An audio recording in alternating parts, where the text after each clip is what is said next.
kind of lost me at data transfer. I don't know what's going on. FTP, file transfer protocol. Now, what we have to remember is that not every position can be changed to every other position. And making sure that the users we have now stay happy and stay on while trying to attract some other people to play it. They make Hustle home, but yeah.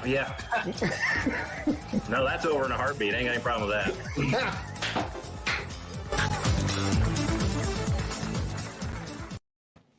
Oh, man, I don't know why, but those things crack me up. Some of the best of last season. Welcome to This, That, and the Other. This is season 4, and I think this is like episode 13 or something like that. Anyway, I think it is 13.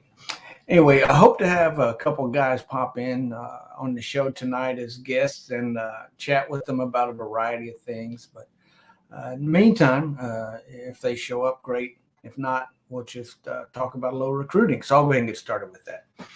By the way, I'm your host, Magic. And as I mentioned, this is This, That, and the Other, commonly referred to as TTATO. And anybody who wants to join can simply click the link on the GD forums in the pinned TTATO thread. That particular link is in the first post of that thread, and it says Enter Broadcast Studio within that post. And when the link is valid or active, then of course it will be blue. Those links are only good for one specific show. So each airing will have a unique link, and it'll be attached to that particular verbiage in our broadcast studio on that first post of the pinned thread. No special software required. Just click it, and you'll be taken to the waiting area, as they call it. Simply enter your name, whatever name you want to be referred to, or the show up on the screen for the show, and we'll get you on as soon as possible. I'll get notified that you're there. So no need to contact me or anything of that nature. Just click, enter your name, and get ready to be on the show. So, and that's open for anybody, anytime, no special invite needed. Like I mentioned, we're going to talk a little bit about recruiting. Now, granted, we've talked about recruiting probably dozens of times, if not more, throughout the course of the show. And one of the things that some people find annoying, some of the veterans, are when the new folks ask questions that the veterans have answered for other people dozens of times. So I always encourage the new guys and gals to read the forums. Go ahead and scour through those forums and go back more than just, a month or 2 months or what's on that first page.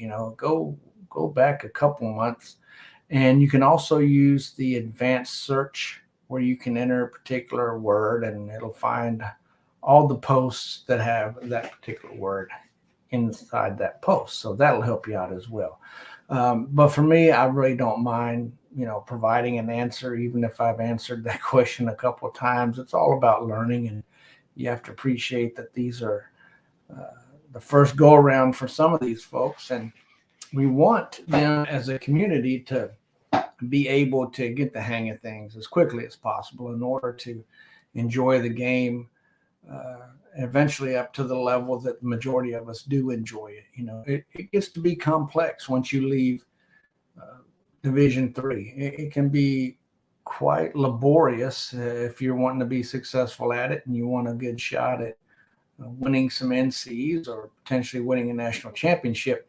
You got to put your work in. Now, there are a few guys out there who seem to have that magic formula, and they can probably just wake up and win a national championship. But for the majority of us blue-collar workers, we got to put some time in to get those rewards. So recruiting is probably one of the more critical aspects of that entire process. Of course, we're talking about game planning and depth chart and playbooks and all that stuff. But recruiting is really where it's at, because quite frankly, and it should go without saying, if you've got a team full of sucky players, your results are going to reflect that.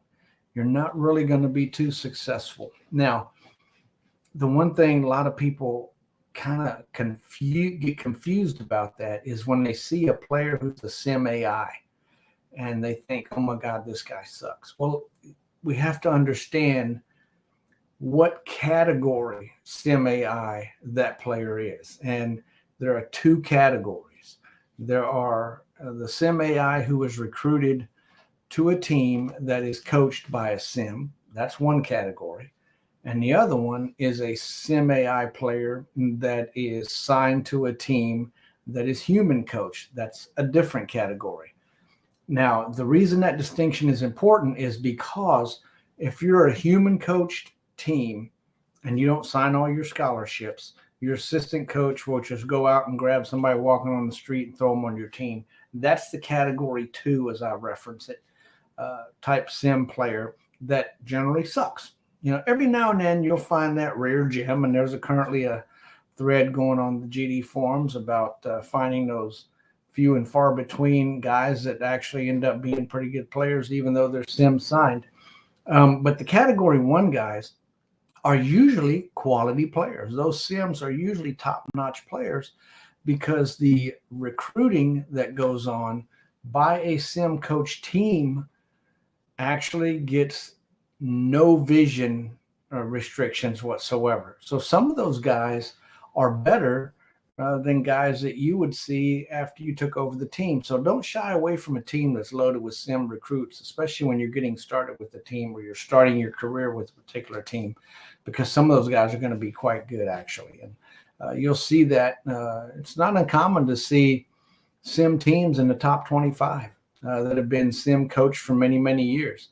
So keep in mind that there are 2 different categories of sim recruits that join your team, and that's important. But as far as the recruiting aspect goes, there's a couple things that you need to know about when to send what. When do you send head coach scouts? When do you send ACs? When do you send phone calls? When do you send campus visits? When do you offer scholarships? And all of those things can be daunting for the new person who's come on and trying to, figure out, swim up the creek, so to speak, figure out what he's doing in recruiting. And that's kind of why we're here, to help you figure those things out, kind of give you some various strategies from a variety of people. And Joe, he's been a guest here frequently. He's on with us today. Joe, how you doing? Love that hat, brother. I'm doing great. I noticed that your A-list crew of guests haven't signed on yet, so I thought the second string could come in here. There you go. There you go. I haven't got on my skin shirt. Yeah, buddy. Yeah, well, you better be careful. Better be careful. We're gonna get canceled here. Oh my gosh. Yeah. Let them try is all I can say. But Joe, the show today is based around recruiting. And, some of the stuff comes from questions on the forums or things that I get in site mails.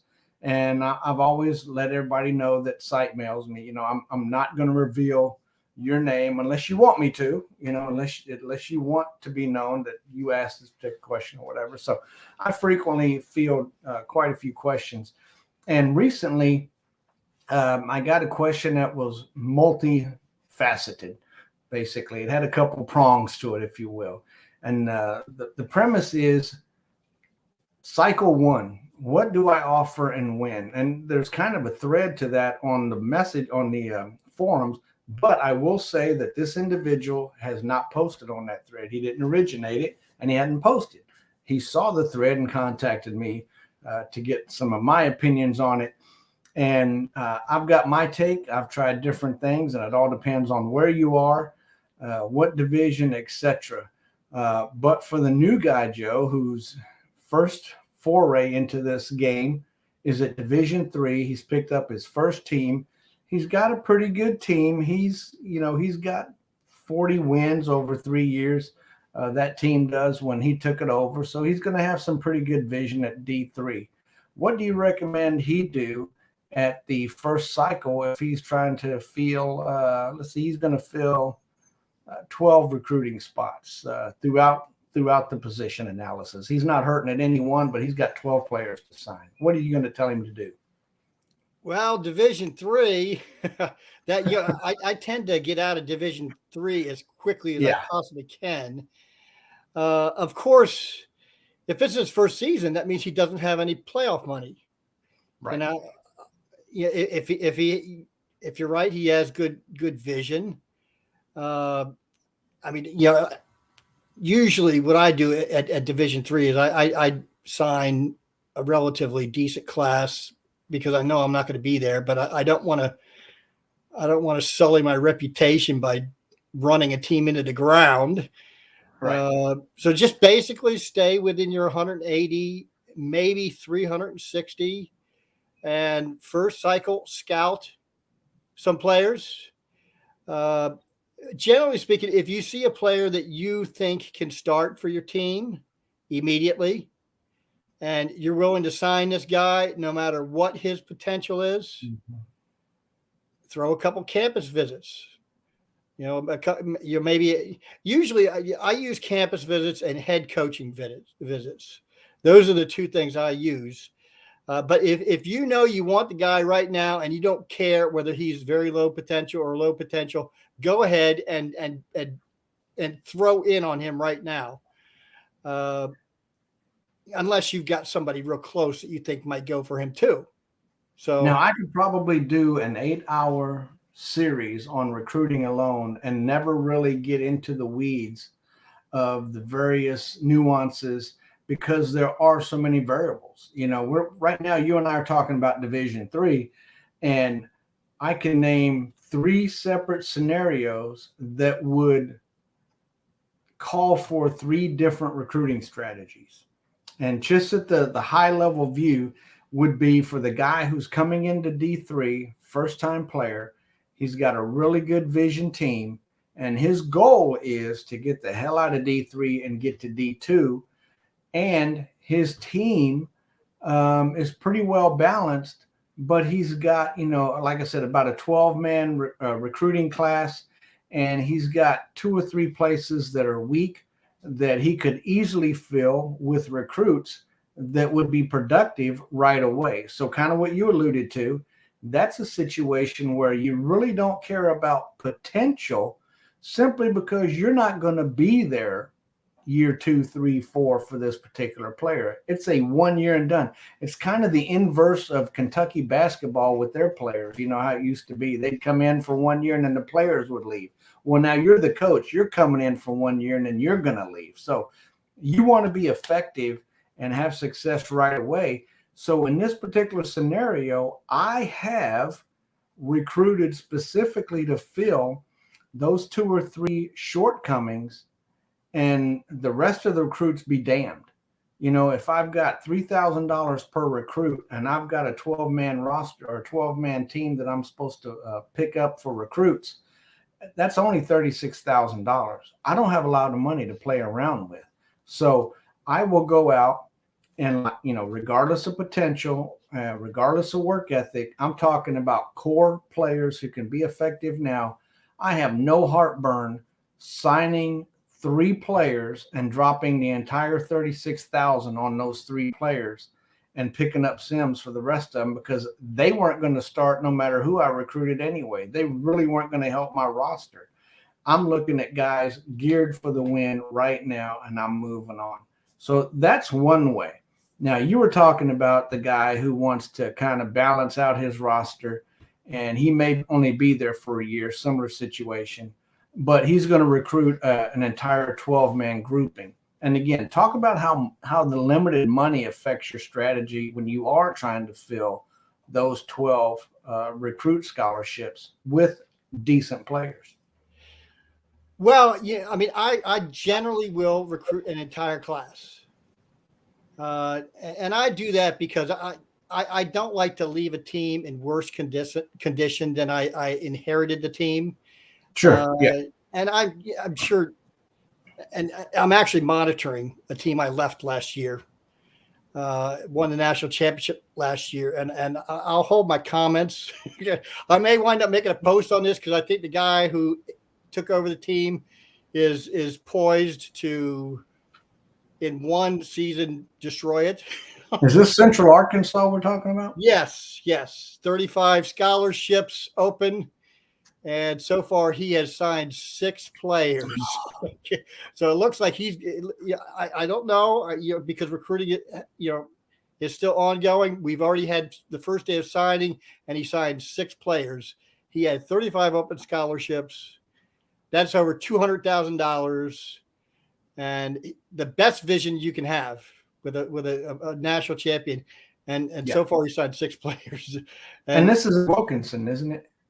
Yes, it is. Yes. Yeah. Okay, I mean, that's fine if that's what you want. There. Say again? I've got the Colorado Mines team there at D2, and they had like 30, I want to say 28, 30 scholarships my first year. And that's a whole different scenario that we won't even go into, that scholarship year. Yeah. Well, the team is actually set up to do well in the future. It's got 15 players on it. 12 of them have been redshirted, and all 12 of those players are studs. Awesome. So if you recruit 25, 30 good freshmen, you're going to win first year. So we'll see. But that's fine. Everybody has, it's not my team anymore, and whatever. But I like to leave teams in at least a full recruiting class. Recently, I took Brockton, and Islander Bob, something like that, had the team, maybe a couple seasons before me, and it was a stud team that I took over. And I know the recruiting class I recruited was not up to his standards, but they're all decent players. So, but as far as the limited budget goes with Division III, you can't go all in on too many players if you intend to fill the whole class. Right. You have to keep some back just in case something happens, so that you can go with second options or whatever. So, and $3,000 per recruit is not a lot. No, it's not. It truly isn't. And you'll see just how quickly you burn through that money if you let emotions guide your psyche rather than recruiting with your smarts instead of your hearts. As we used to have a coach that play with your smarts, not your hearts. Your hearts will come in later, But anyway, that's one of the things, the strategies that are involved in that. Let's say you're trying to fill a 10, 12-man recruiting class. At D3, it's important to get as many of them green as possible. And one of the ways to do that, especially at D3, is, at the first go-round, look to see where some of those recruits that you would like to have are positioned geographically. And then you can use that recruiting analysis tool that Ed put together for everybody, excuse me, and see how many other human coach teams are in that area. And if you found a void where there's not a lot of human coach teams there, throw a phone call on that guy or several of them in that area. Don't be afraid to, send out, 60, 70 phone calls, because a lot of times, especially at D3, a phone call is impactful to that recruit, and he perceives that phone call to be genuine effort from the coach. So there are times when, if you've got a good team, you may throw out 70 phone calls, and out of those 70, you may get 14 or 15 green for you right away without doing anything. And now you've got those guys selected. Wait a cycle or two to see if there's anybody else out there looking at these guys. And there generally will be, but it's important to wait because you don't have the money to battle that some of these other guys have. They've got playoff money. They've got playoff money from previous years that they keep rolling over at that 25%. And, that's why you need to wait. And you'd be surprised how many good players you will find at D3 that are green for you with a simple phone call. And then if you're trying to do a good recruiting opportunity where you're going to be there for a while, now's when you throw that assistant head coach scout, or the assistant preferably over a head coach scout, out to that player or those players that are green for you, and see which one of them have the potential that meets your minimum requirement. And that's just one of the easy strategies, the day one type strategies to get a new coach maximum green players day one, day two. Yes, and also go for undecided players. I mean, Yeah, that's sure what I'm talking about. Undecided. You don't want to do this with players who are red for another school, before recruiting even starts. A phone call is not going to change squat. I'm talking about, and thanks, I should have led with that. I'm talking about undecided players. You want to send those phone calls to the undecided players. And, like I said, out of this, if you send 70, I can almost guarantee you 30 of them will be red for another school after one cycle, just because those coaches may be closer and they can afford to drop a scouting visit where you can't because the guy's 1,000 miles from you. Well, yeah, I think also just first year, focus almost all of your attention on undecided players. Yes. At least until you get, if you're trying to get 12 players, at least until you get 12 greens in the positions you need. Now, once you have 12 greens and you still have some money left, I mean, you want to do two things. Number one, you want to upgrade your class, but you want to keep some money back in case you have to defend your class, because people may come in and try to raid your recruits. That never happened. Well, that's where the emotion comes in. Okay. Yes. That's where you set yourself up. That's smart, not hard. Yes. And if somebody flips one of your recruits, don't take it too personally, and find yourself in a recruiting war with somebody who, and you may wind up on the short end of the stick with that. Even if you're on the winning end of recruiting war, I've had recruiting wars.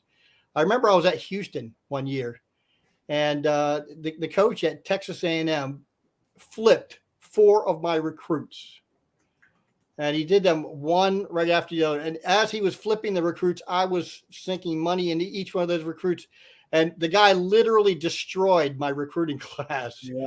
And for the next 5 seasons, I had a recruiting war with him, where I kind of held my own, but I know if I hadn't had the recruiting war with him, I would have come out ahead. I wouldn't have spent too much money fighting this guy. And it was just kind of one of those things where my emotion got the best of me. And yes, I did wind up flipping a couple of his recruits. But otherwise, if I had avoided him, I would have done much better. Yeah. And sometimes winning a recruiting battle is a losing cause. And that's kind of what you alluded to, simply because you've drained your funds. So now you may get, and remember, we're talking about staying with the team and being with that program for multiple years. So it's important to get those high potential guys with good work ethic, with the good solid cores that you want. So when you win a recruiting battle, you have socked in so much money in that effort that it prevents you from having funds to go after some of those guys that, you could scout with an AC scout and hit another 10 guys and find some diamonds in the rough and pick them up relatively cheap. And just as for instance, let's say a good quality D3 guy is, his cores balance out at an average of, 45 or 50. That's a good solid D3 type player that you're battling for that one player at 50, but now you have no funds to sign anybody else.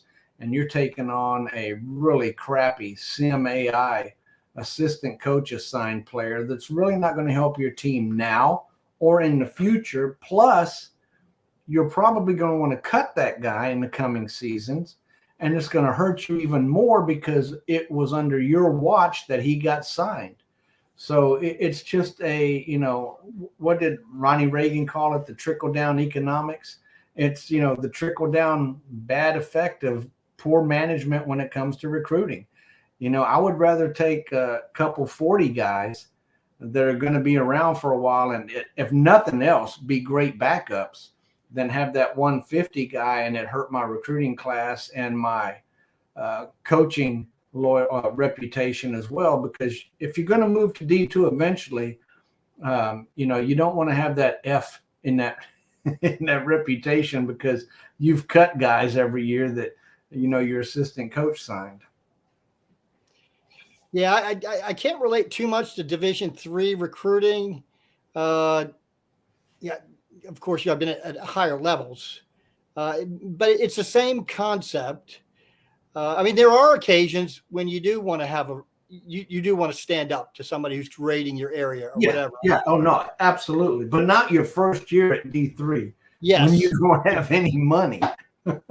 Well, yeah, I'm assuming when you say first year at D3, you're talking about probably the person's first year at D3 and also first year in gridiron. Yes. Because there is so much to learn in your first year that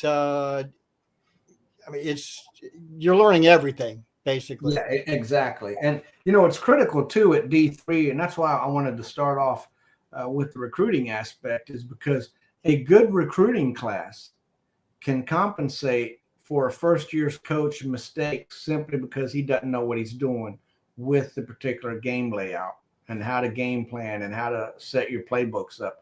If you've got a good class and you've got some studs in that class, just on sheer ability, they may be able to pull you out of some pitfalls and avoid some losses just because you've got a stud running back that can carry the rock 9 out of 10 times to the end zone.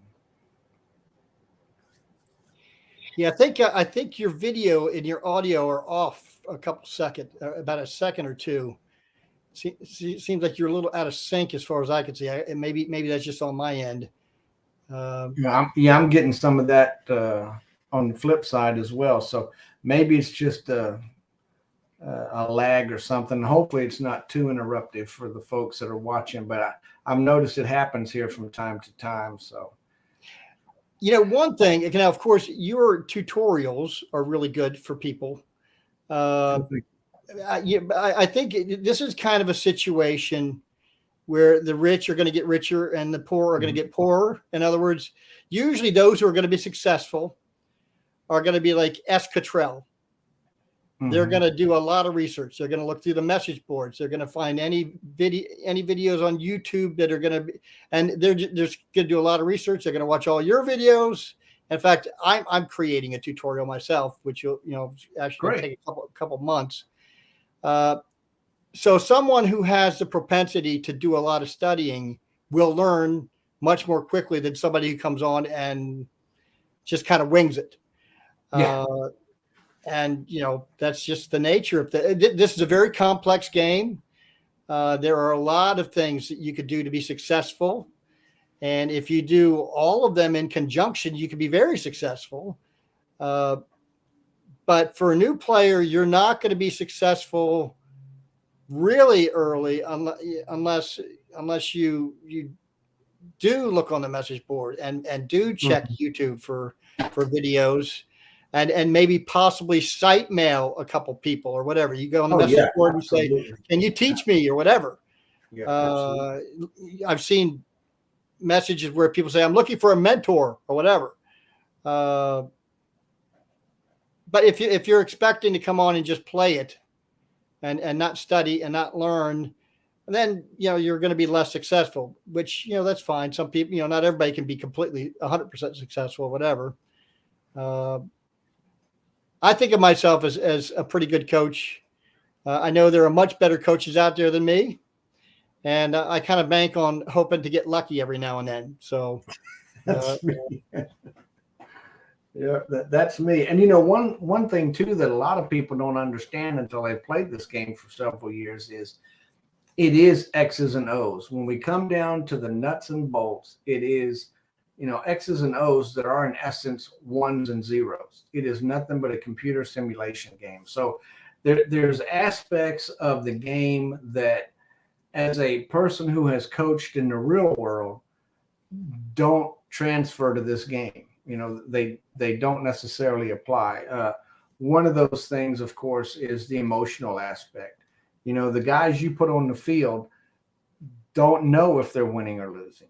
They don't have any emotional ties to the outcome of the game. They don't know that they're playing a rival. They don't know that the guy you're playing against, the human coach you're playing against, you hate his guts and you want to drag him around the parking lot. They don't know these things. In real life, you know, when we're talking pee-wee or up to semi-pro, whatever, they know these things.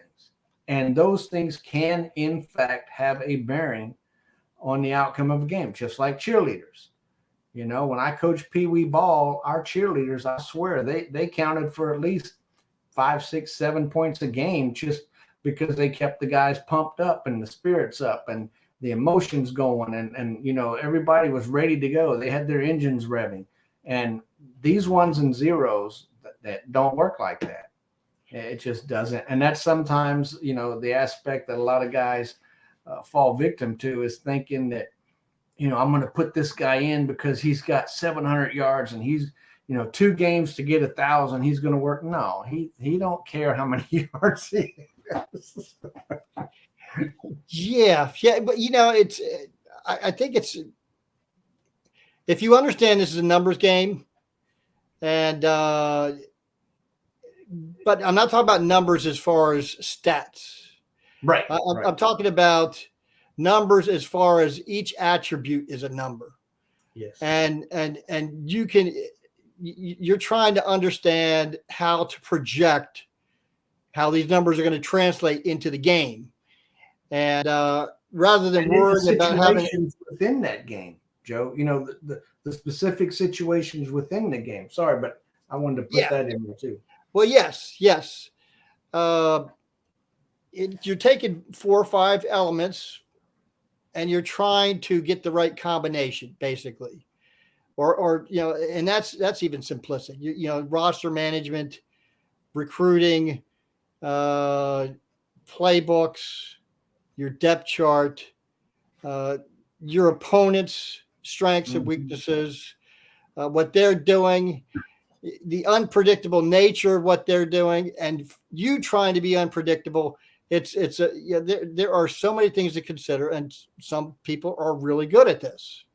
I prefer to have a team, and I don't have this kind of a team, and I'd like to have this kind of team, but I don't, and I never have had this kind of a team where it doesn't matter what you do. I'm going to roll over you. It doesn't, you know, I'm so good that I'm going to roll over you. And maybe if I ever get Texas or Penn State, maybe I'll be able to pull that off. But I've never had a team where I've been able to do that. Otherwise, I need to figure out what they are doing. And I need to do at least as well as they do on the recruiting trail. And, you know, like I said, hope that I can get lucky every now and then. So, yeah. And you know, it's like the adage I used when I was talking to another guy is coaching in what if sports, Gridiron Dynasty, is no different than baking a cake. You know, you're going to have a cake. You're going to make the same cake every week. You're going to use the same ingredients. You're going to use the sugar, the flour, the baking soda, whatever. And with this game, you're going to use the playbook, the depth chart, the sub percentage, the game plan, whatever. The difference is when you're baking a cake and you use sugar twice instead of sugar once and baking soda once, you're going to have a different result. And the same is true in this avenue, because if you spend more time on playbook and then you don't game plan correctly, you're going to have an unexpected result, you know. And the problem is, unlike a cake where it's the same quantity every week, the same amount of measurements, the same ingredients, in what if sports, it's not the same thing every week. For instance, you know, I could come up against a team that is just tremendous in their DBs. And I know that no matter what I do, I'm not going to be successful throwing against them. So I have to change up my recipe and focus a little bit more on the playbook to provide me some better running opportunities and potential success there, and incorporate that into the game plan. Whereas the following week, you know, I may have a team who has the worst DBs in society, and I've got a great quarterback, and I know I can throw on these guys all day long. I don't even really need the game plan.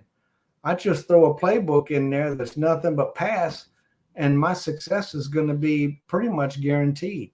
So the coach has to be able to be flexible first and foremost. And as a new coach in D3, that is the area where you're limited, is your ability to manipulate and massage your playbook, your game plan. You don't have that flexibility that you will at D2 and above.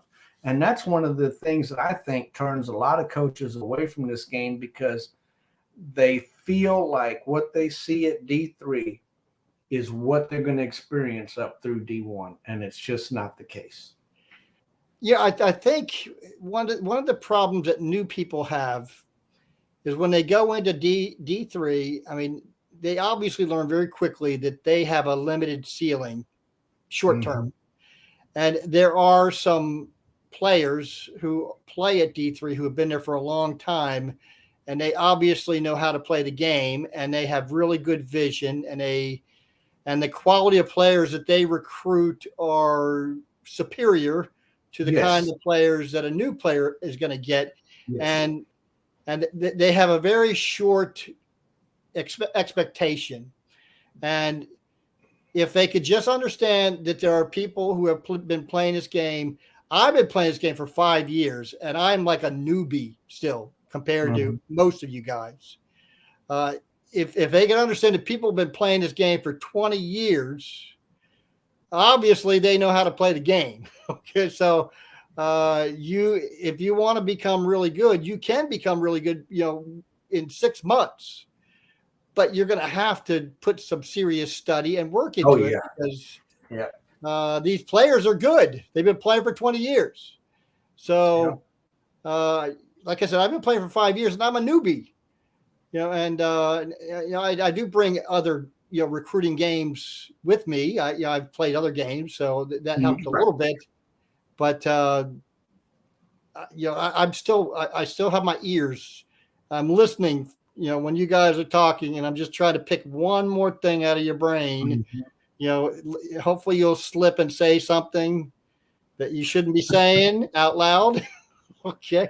And then I'll grab it and it'll be mine. So. I'm an open book. I mean, whatever I do, the community probably knows about, because I've used so many examples and showed my actual game plans and playbooks and stuff that's why I can't win worth a crap, is because everybody out there recognizes I'm mediocre, and nobody's really willing to come forward and say, look, scrap what you're doing because it sucks. Here's what you need to be doing.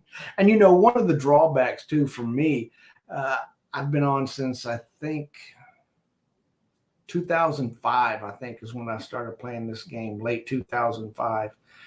And that was one version. And then we went to another version, and now we're on yet a different version. But I think my problem is that I learned the game and I played for several years, and then I went back to school, so I had limited time, and I got away from the game. And when I came back to it, so much had changed dramatically. I mean, it was almost a totally different game, that at that point I resigned myself to not putting in that effort that you're talking about, not necessarily doing doing the things that I preach, going back and research, going back and pick guys' brains. There's a couple guys on here who I've chatted with regarding some of my shortcomings and how to improve certain areas and stuff. Sure, but not to the degree that it translates into pretty much continuous success. There's a few guys on there that can take a team and in 2-3 years, boom, he's a national champ. That is not me. And sure, I'd like to have that kind of a squad and ability, but at the same time, I would rather figure it out on my own, because I think it would mean more to me than if somebody gave me their blueprint. But what's holding me back is I don't necessarily have the time to get into all of that, into those weeds to the degree that I would need to. In order to, come up with an improvement of my product so that it translates to the success on the field. I need to. We all do. We can all learn from every game. There's something to learn. But like you said, you've got to really be a student of the game, scour the message boards, and don't be afraid to ask somebody for specific help, not generalities, but specific stuff. And do you have a particular mentor that has really opened the curtain, so to speak, to show you what's behind door number one in some aspects? Well, it's I would say several people, have posted things in the message board which clicked with me. I mean, of course, we're talking about a 5-year period of time. I would say Chetty gave me some information that kind of revolutionized my understanding of the relationship between the depth chart, the position page, and the playbook. And actually, I think there was recently a post asking where Smokey Bones was or whatever. I think that's his name. Yeah, Sean. I think was that. Yeah, he created a YouTube video of his playbook, and although I don't use the same offense that he uses, I learned a lot from that. So there have been several individuals and different people post different things at different times, and they fill in little gaps that you don't have. Right. I think the main thing is you don't know what you don't know. Exactly. And that's what you can find from some of these videos that you're talking about is there'll be that one nugget that makes you go, well, I never thought about that. So here's something that you didn't know. And now you research it and now you're a little better off than you were before. I'll give you an example from one of your videos. Oh my gosh. How to drink. You and I guess his name's Sean Cottrell. Yeah. We're talking about game planning and how you need to know, if you're going to target one of your opponent's defensive backs, or you need to, or whatever, and I hadn't any real concept of, of course, once you mentioned that, I went and I looked and I figured out, well, how can I target, my opponent's weak defensive back with my strong wide receiver? Yeah, and that's all part of the depth chart and game plan and playbook identification. Yes. So that was, so you get a little bit here, you get a little bit there, but it's like for me a 5-year progression, and for a new person to think that they're going to pick it all up immediately. Now, maybe someone like Armchair who was on the message board all over the place, and some other guys would come, and they just they learn 2 or 3 years worth of stuff in 3 or 4 months, right? Because they put the effort in. Yeah, exactly. But I have a job and I have other things that I do, thankfully, to where I can't do. It takes me 5 years to learn, so it may take another 5 years before I become as good as some of these other guys. I don't know. Well, I'll put everybody on notice. I'm planning to retire here within about the next 5 years. 5 years.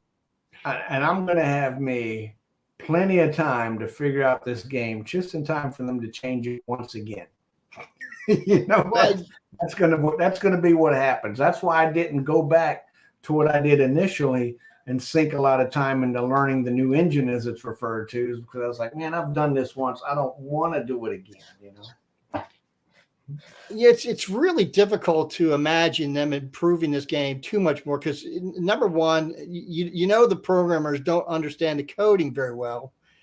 But at some point, they have to come into the 21st century, and the way to do that is to create a new platform.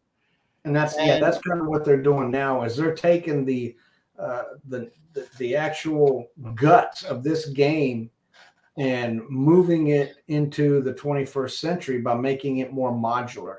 And I think Adam talked about that at one point. Right now, for instance, the way the game is, whatever the computer programming that was used for it, if it's not easy to make a single change because one little code is referenced in other parts of the game. So if you change that code for this particular aspect, you unknowingly have affected a different part of the game. So what they're trying to do now is modularize, whatever it's called, to where you can go in and the entire game is built on building blocks, and you can change a particular block without it affecting another block. Or you can assign it so that when you change this block, you intentionally affect other parts of the game. And that is so much easier to do. You know, it's more in line with the plug and play aspect. It's so much easier to do. And I think Adam actually said one time, you know, he said it's the difference between cooking a meal on a stove from scratch and throwing something in the microwave. You know, the results are much faster. The quality is sometimes better. You know, depends on how good of a cook you are. So a programmer in that case. So yeah, but I agree with you 100%. At this point, the game has all the components that keep people coming back, but there are parts of the game that could be improved slightly.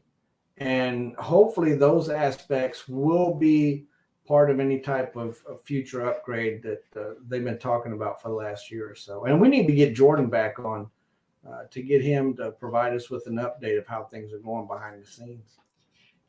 Yeah, I personally am happy with the game. Yeah, I would offer suggestions for tweaks, but it's not going to kill me if they don't do them. And I don't, you know, it costs money to make modifications, and it would cost probably a lot of money to kind of recreate the game in a modern on a modern platform. So I'm not going to hold my breath for that. But you know, I'd love to see some tweaks. You know, the elite system tweaked a little bit. Most people want major changes to the elite system. I don't necessarily want major changes. The firing logic. I haven't seen anybody fired for over 2 years. No, yeah, that the last time they updated that, they really took it to the extreme because I'm sure it's happening. I just haven't noticed it as much as I used to. You know, you'd see it a little more often than you do now. But yeah, when they changed that to make it easier for coaches to get schools and stuff, I think they kind of skewed it a little bit. You know, there are some things like you're talking about that are not major that in a layman's aspect, you would think should be fairly simple to do. But from a programming aspect on this platform, in this particular language, in this aged piece of equipment or program, it's very difficult. And something as simple as, you know, one of my gripes is if during the season your assistant coach scouts a player, then you should know that player's potential because that's the whole damn purpose of the scout. You know, otherwise you're just throwing money at the wall and not getting anything back in real life. Now, here in this game, it doesn't cost anything for the assistant coach to go out and scout somebody and give you. But how nice would that be to have that in-season scout from that assistant coach actually give you something tangible other than just, yeah, he looks like he's going to be a pretty good player. Yeah, we could talk about that all day long. I mean, you stop having us all scout the same player for one, and you can have the player turning green for you. Yeah, if he likes you, and they do. Or whatever. But they do. I don't know if you're aware of that or not. But I've seen it one time, okay. But otherwise, usually, you know, at the levels I've been playing, the players I've been scouting are high interest players, I guess, for other teams. So you know, a scout isn't going to do too much to them. But yeah, you should get credit for that. And I think I mentioned a couple episodes ago that I